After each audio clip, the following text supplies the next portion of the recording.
Šalamoun. Krásná slova, to musím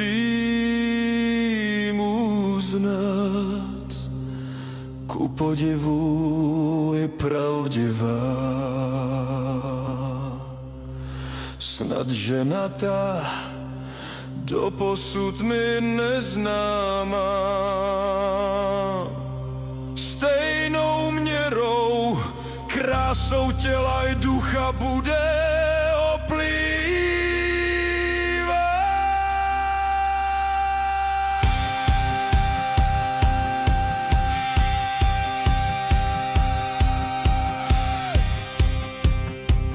nicméně nechme tomu čas. Slova se až příliš lehce vyřknou,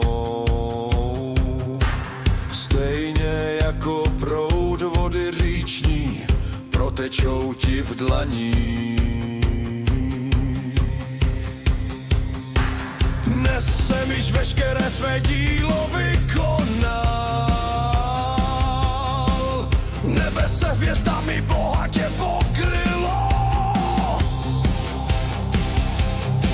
a luna ve své plné síle nad hlavou mi září.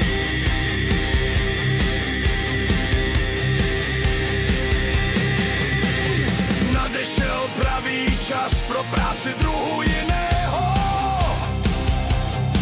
kouzla mi dnes udělají opět lepší společnost, než v nadnáňa dramím, že na konkubín.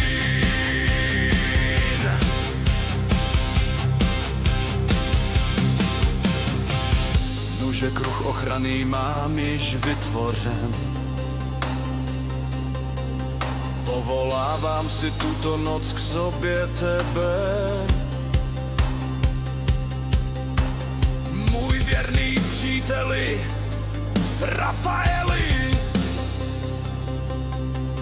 prozrať mi veškerá tajemství s neznámou královnou spojená. O to tě žádám a prosím.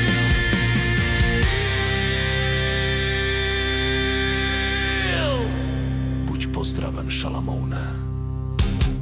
Jsem tu a poodhalím růžku pokrývající to velké tajemství. Avšak varuji tě předem, jen na tobě bude záležet, zda královna jihu stane se pro tebe i všechna lidská pokolení. Nejčistší spásou či nejkrutějším prokletím.